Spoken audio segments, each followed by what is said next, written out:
up, I'm going to show you how to play Save Me on guitar. If you find this video helpful, please like and subscribe. I'd really appreciate that. Let's get started. For this song, you're going to be in standard tuning with your capo on 7. The chords you'll need are A minor and F.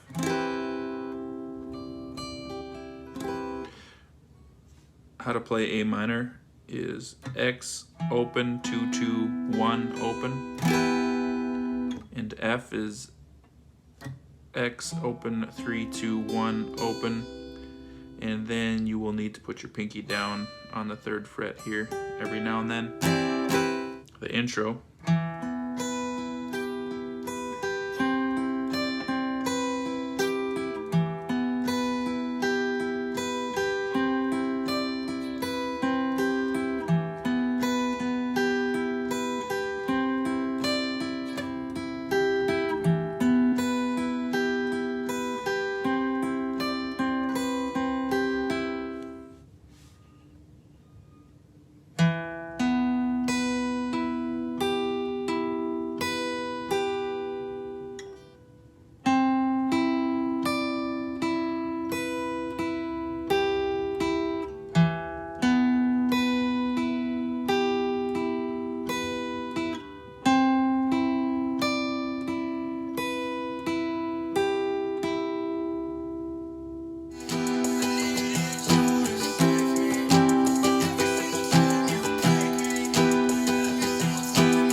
That's it. Thanks for watching. If you didn't quite pick it up, just replay the video. You'll get it.